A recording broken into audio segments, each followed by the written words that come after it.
और अब आपको बड़ी खबर भोपाल से हम बता दें कि किस तरह से बीजेपी के जिला मंत्री सुधीर जाचक लंग कैंसर से जूझ रहे हैं और उनको हॉस्पिटल की तरफ से मिल रही असुविधा। जी हां, बीजेपी के जिला मंत्री सुधीर जाचक लंग कैंसर से पीड़ित हैं।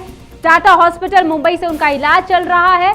असुविधा के कारण भोपाल में उनको कीमोथेरेपी लेनी पड़ी और अटल मेमोरियल कैंसर संस्थान को लेकर नाराजगी नजर आई। हॉस्पिटल प्रबंधन खासतौर से डॉक्टर एस.के. दुबे पर परिजनों ने आरोप लगाए हैं। प्रबंधक और डॉक्टर को बताया लालची। मुंबई से आने वाली दवाइयों पर मांगा गया प्रतिशत।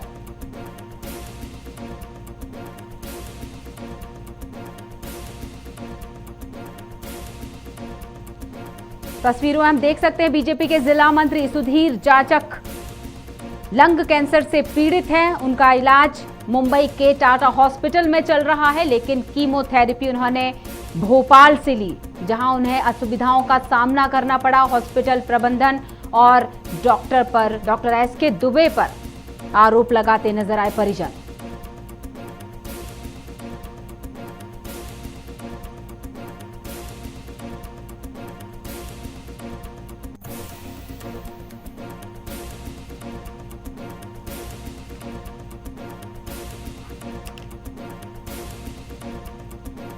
हॉस्पिटल प्रबंधन और डॉक्टर एस.के. दुबे पर परिजनों ने आरोप लगाए हैं, उन्हें लालची बताया।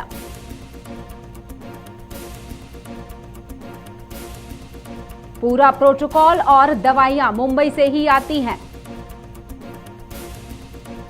और इस पर हम जानकारी लेते हैं। खबर भारत भोपाल से रिपोर्टर जुड़ चुके हैं, प्रदीप त्रिरेजा। प्रदीप, जिस तरह से खबर है, क्या कहना है आपका? पूरा मामला क्या है?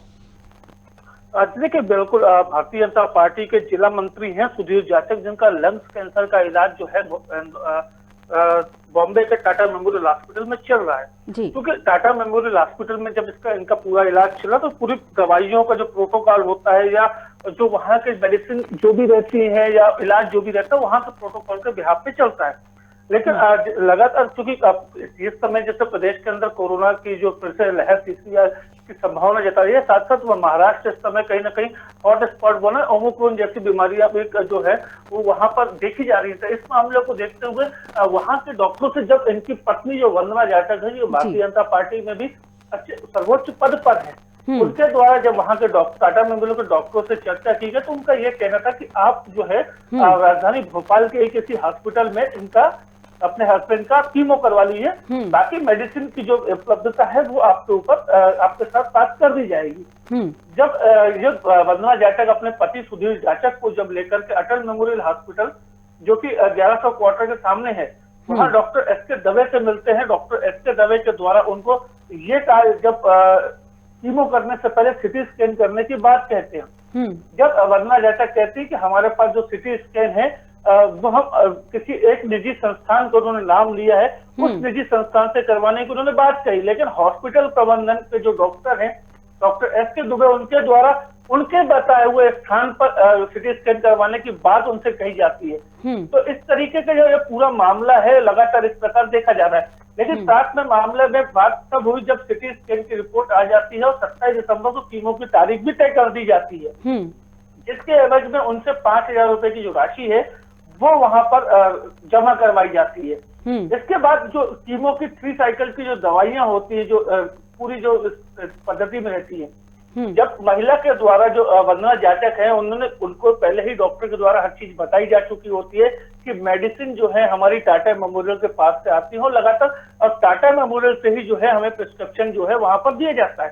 क्योंकि टाटा मेमोरियल एक ऐसी संस्थान है जहां पर वहां पर जो जेनरिक दवाइयां हैं वो कम से कम दाम में वहां पर कैंसर की उपलब्ध कराई जाती है। लेकिन यहाँ अटल कैंसर हॉस्पिटल में डॉक्टर दवे से ये उनके द्वारा बोला जाता है कि जो आप मुंबई से जो दवाइयां लाई हैं उसका 20% जो है, जैसा कि पीड़िता ने बताया है कि 20% राशि उसको जमा करने की बात कही जाती है। तो कहीं ना कहीं इस प्रकार से जो बड़ी जो चीज देखी गई है, तो ये माना जा सकता है कि राजधानी भोपाल में अब जो है, अभी तक तो सिर्फ हमने ये देखा था कि आम जनमानस ही पीछे जा रहे थे, लेकिन जिस प्रकार से भारतीय जनता पार्टी के ही जो कद्दावर जो लोग हैं, जो जिला महामंत्री हैं या उनकी पत्नी खुद जो है महिला मोर्चा में अध्यक्ष के पद पर भी बताई जा रही है, तो मतलब ऐसे लोगों को भी अब जो है कहीं ना कहीं ये देखा जा रहा है कि परेशान होना पड़ रहा है।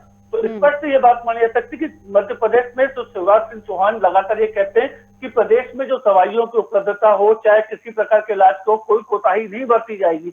लेकिन एक हॉस्पिटल के द्वारा, अटल मेमोरियल कैंसर हॉस्पिटल के द्वारा इस प्रकार से जब भारतीय जनता पार्टी के कार्यकर्ताओं को टारगेट किया जा रहा है, उनका इलाज प्रॉपर नहीं किया, तो कहीं ना कहीं ये देखा जा सकता है कि प्रदेश में अब जो है तो जो चिकित्सा जो है वो कहीं ना कहीं पूरी तरह से लापरवाह देखी जा रही है। इस पर शासन प्रशासन का इस वक्त कोई ध्यान नहीं है। आपको बता दें, मामला भोपाल का ही है। बीजेपी के जिला मंत्री सुधीर जाचक लंग कैंसर से पीड़ित हैं। उनका इलाज मुंबई के हॉस्पिटल से चल रहा है, लेकिन वहां से सलाह मिली क्योंकि असुविधा के कारण उनको कीमोथेरेपी भोपाल में लेनी पड़ी, और जिस हॉस्पिटल से उन्होंने कीमोथेरेपी करवाई है वहां के प्रबंधक और वहां के डॉक्टर पर उन्होंने आरोप लगाए।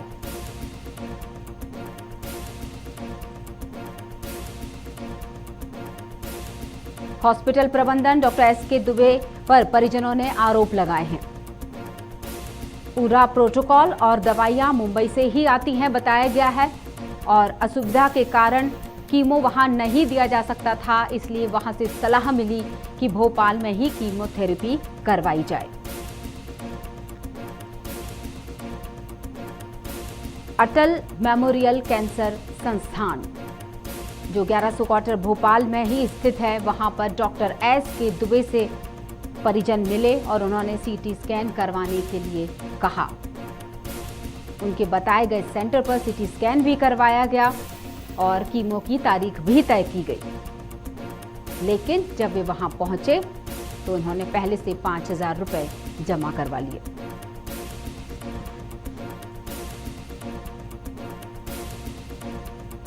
Doctor S K. दुबे के बारे में बताया गया है। परिजनों का कहना है कि डॉक्टर एस.के. दुबे ने मुंबई से लाई हुई दवाइयों की एमआरपी पर 20% पैसे जमा करने के लिए कहा।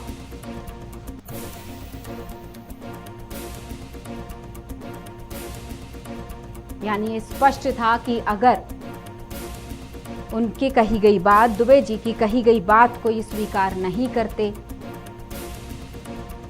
तो शायद इलाज में गड़बड़ी का भी मामला हो सकता था। परिजनों ने तरह तरह के आरोप डॉक्टर दुबे पर भी लगाए। बताया गया सुधीर जाचक जी की स्थिति बिल्कुल भी ठीक नहीं है। उन्हें असहनीय दर्द था उस वक्त। लंग कैंसर से जूझ रहे हैं।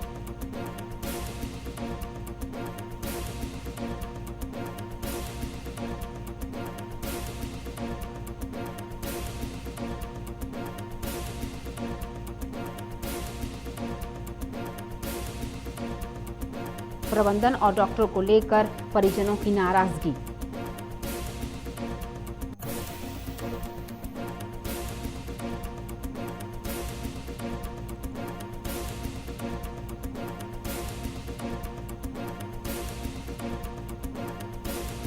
और इस मामले को लेकर परिजनों और अस्पताल प्रबंधन के बीच नोकझोंक भी हुई।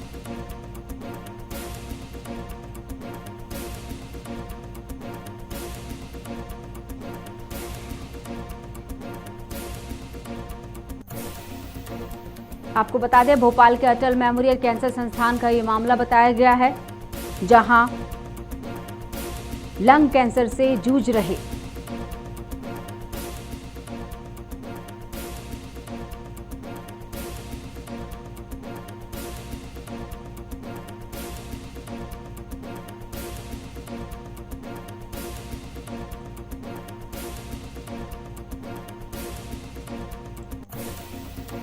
बीजेपी के जिला मंत्री सुधीर जाचक लंग कैंसर से जूझ रहे हैं और उनका इलाज लगातार टाटा हॉस्पिटल मुंबई से चल रहा है।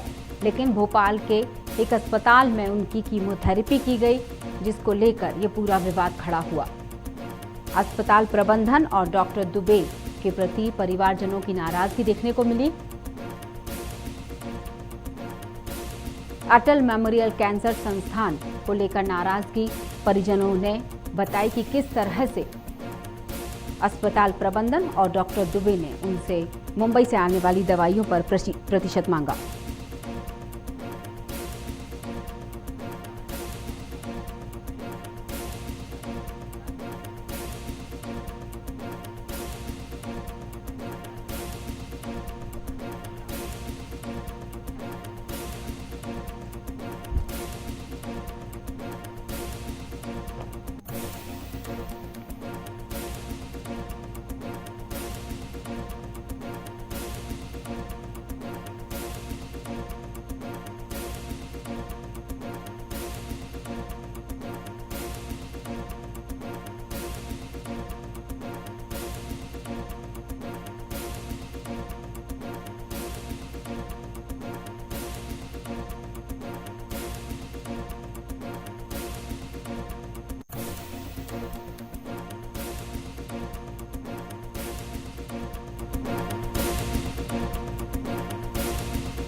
लंग कैंसर से पीड़ित हैं।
दर्शकों को बताना चाहेंगे कि किस तरह से बीजेपी के जिला मंत्री सुधीर जाचक लंग कैंसर से पीड़ित है। उनका इलाज मुंबई में चल रहा है, लेकिन भोपाल में कीमोथेरेपी करानी पड़ी।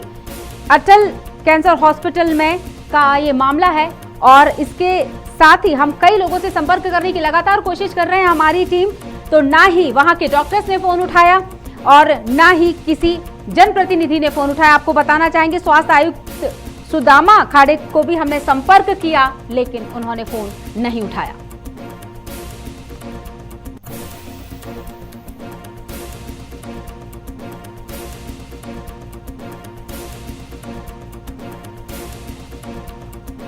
आपको बता दें कि स्वास्थ्य आयुक्त हैं सुदाम खाड़े, उन्होंने फोन उठाया लेकिन वो इस मामले पर बात करने से बचते नजर आए।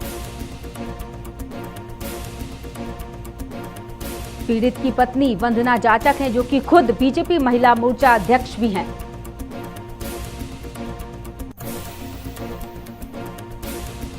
खुद सुधीर जाचक भी बीजेपी के जिला मंत्री हैं, जो लंग कैंसर से पीड़ित हैं। टाटा हॉस्पिटल मुंबई में उनका इलाज जारी है, लेकिन भोपाल में अटल कैंसर हॉस्पिटल में उनकी कीमोथेरेपी करवानी पड़ी, जहां का ये पूरा मामला बताया गया है। अस्पताल प्रबंधन और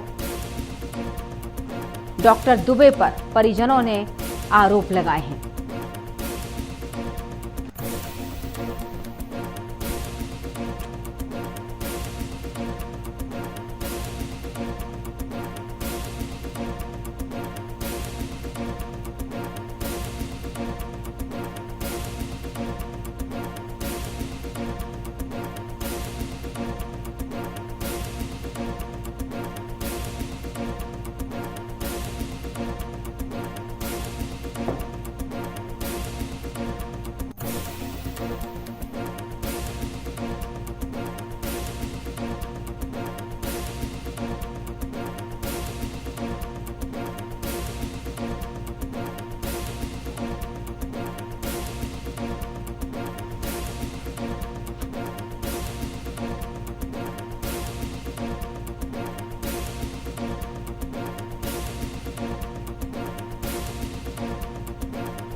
चलिए अब हम इस मामले पर बात करेंगे। हमारे साथ जुड़ चुके हैं यश भारतीय समाजवादी पार्टी से। यश जी, बहुत बहुत स्वागत है आपका खबर भारत में। नमस्कार। यश जी, बड़ी ही दुखद बात है ये कि बीजेपी के जिला मंत्री सुधीर जाचक अपना इलाज कराने के लिए जिस हॉस्पिटल में जाते हैं, वहां हॉस्पिटल के प्रबंधन से उन्हें किसी तरह की कोई सुविधा नहीं मिलती। आपको बता दें कि वे लंग कैंसर से पीड़ित है, लगातार उनका इलाज चल रहा है। आप तक ये बात पहुंच भी गई होगी। तो जिस तरह से ये मामला देखने को मिला है, अस्पताल प्रबंधन को लेकर परिजनों में नाराजगी है। खुद उनकी पत्नी, अगर वंदना जी की हम बात करें तो वो भी बीजेपी महिला मोर्चा के अध्यक्ष हैं। जब ऐसे लोगों के साथ, ऐसे प्रतिष्ठित परिवार के साथ ऐसा हो सकता है तो आम लोगों का क्या होता होगा, एक बड़ा सवाल नजर आया। क्या कहेंगे यश जी? देखिए मैडम, आप एक चीज और भूल रही हैं। वंदना जाचक जी जो है वो पूर्व पार्षद भी हैं। बिल्कुल सही। जनप्रतिनिधि रही हैं, उन्होंने लोगों का प्रतिनिधित्व किया है। जी जी तो जी। एक जनप्रतिनिधि के साथ में जब इस तरीके की चीजें हो रही जी हो, जी, तो ये पोल खोलती। और एक और विशेष बात बता दूं, हाँ जी, ये जिस क्षेत्र में रहते हैं वो प्रदेश के चिकित्सा शिक्षा मंत्री का विधानसभा क्षेत्र है। और उस क्षेत्र के निवासियों के साथ, पूर्व पार्षद के साथ, भारतीय जनता पार्टी के पदाधिकारियों के साथ अगर ये हो सकता है तो आप उम्मीद कीजिए कि आम आदमी के साथ क्या होता होगा। और हम कोविड की तीसरी लहर ओमिक्रॉन के लिए कितने तैयार हैं, ये स्वास्थ्य व्यवस्था बताती है कि विश्वास सारंग जी रोज सुबह जो मीडिया के माध्यम से बताते हैं वो कितनी तैयारी उनकी हो चुकी है और कितनी तैयारी अभी नहीं हुई है। जी बिल्कुल, अगर हम विशेष रूप से इन पर ही बात करना चाहें कि किस तरह से सुधीर जी ऐसी लाइलाज बीमारी जिसको हम कहते हैं कैंसर, उससे जूझ रहे हैं, वो खुद परेशान है अपनी बीमारी से, और उस पर से अगर अस्पताल प्रबंधन की तरफ से परेशानियां होती हैं तो पीड़ित पे क्या गुजरती होगी, उसके परिवार पे क्या गुजरती होगी। अगर हम 2 मिनट के लिए ये भूल जाएं कि वो एक बड़े पद पर काम करती हैं, अगर ये देखें कि एक परिवार का सदस्य जो इस बीमारी से जूझ रहा है उस परिवार पे क्या बीत रही होगी। देखिए, मैं आपको बताऊं, आप लोगों को भी जानकारी होगी, हमारे दर्शकों को भी जानकारी होगी कि कोविड काल में किस तरीके से आयुष्मान कार्ड लेने से चिरायु अस्पताल ने मना कर दिया था। जिस चिरायु अस्पताल के अंदर मुख्यमंत्री इलाज करा रहे थे, प्रदेश के मंत्री इलाज करा रहे थे, और अन्य जगह पे जो लोग मेडिक्लेम करा के रखते हैं, जो हेल्थ इंश्योरेंस करा के रखते हैं, ताकि विपत्ति के समय उनको पैसों की व्यवस्था नहीं करनी पड़े, जो निजी अस्पतालों के भारी भरकम बिल होते हैं उनकी पैसों की व्यवस्था ना करनी पड़े। कोविड काल के अंतर्गत किसी भी निजी अस्पताल ने मेडिक्लेम नहीं लिया था, हेल्थ इंश्योरेंस को एंटरटेन नहीं किया था, उसमें रुचि नहीं दिखाई थी। प्रदेश सरकार को लगातार इस बात की शिकायतें की गई, लेकिन कहीं कोई व्यवस्था हो नहीं पाई। जिसने पैसों की नकद व्यवस्था कर दी उसका थोड़ा बहुत इलाज हो भी पाया, जिसने पैसे नकद की व्यवस्था नहीं कर पाई वो बेचारा बेमौत मारा गया, हमारा प्रदेशवासी। और इस बात से सरकार को कोई फर्क नहीं पड़ा और लगातार अभी भी कोई फर्क नहीं पड़ रहा है। हाँ, लगभग 10,000 से ज्यादा स्वास्थ्य कर्मियों की भर्ती होना बकाया है, लेकिन भर्तियां नहीं की जा रही हैं। सरकारी व्यवस्था एकदम बेहाल है, इसीलिए ये निजी व्यवस्था जो है ये फल फूल रही है और आम आदमी जो है प्रताड़ित हो रहा है, जिसका सीधा तौर पे जिम्मेदार जो है वो सरकार है। बिल्कुल, आप जैसे सरकारी महकमे की हम बात कर रहे हैं यश जी, स्वास्थ्य आयुक्त ने फोन उठाया था, सुदाम खाड़े जी की हम बात कर रहे हैं, लेकिन वो इस मामले में कुछ भी बोलने से बचते से नजर आए। सुदामा खाड़े जी भोपाल के कलेक्टर भी रहे हैं, अन्य बड़े पदों पे भी रहे हैं, ऐसा नहीं कि वो इन सब चीजों से अनभिज्ञ हैं। मैं अभी रास्ते में ही जा रहा था तो 29 तारीख को हमारे चिकित्सा शिक्षा मंत्री विश्वास सारंग जी का जन्मदिन है, तो एक निजी अस्पताल ने बहुत बड़ा होर्डिंग लगा के रखा है लिंक रोड नंबर 1 पे। तो ये क्यों ऐसे मंत्री के लिए क्यों लगाया जा रहा है जो उस विभाग का मंत्री है, और उस अस्पताल को लगाने की आवश्यकता क्यों पड़ रही इतने बड़े बड़े होर्डिंग? और इस पे जांच होनी चाहिए, इतना पैसा इन पे आ क्यों रहा है? जो सेवा भाव जिस काम में होना चाहिए उसमें इतना पैसा क्यों, कहां से आ रहा है? उसकी ऑडिट ठीक तरीके से होनी चाहिए, हिसाब किताब ठीक तरीके से होना है, तभी आम जनता को राहत मिल पाएगी। नहीं तो निजीकरण के माध्यम से जो ये खुली लूट हो रही है, ये आम आदमी इसमें पूरी तरीके से पिस रहा है। सीएम हेल्पलाइन में शिकायत कर दीजिए, जन सुनवाई में जाके शिकायत कर दीजिए, कलेक्टर के पास जाके शिकायत कर दी, कहीं कोई सुनवाई नहीं हो रही है आम नागरिक की। जी बिल्कुल, बहुत बहुत शुक्रिया यश जी।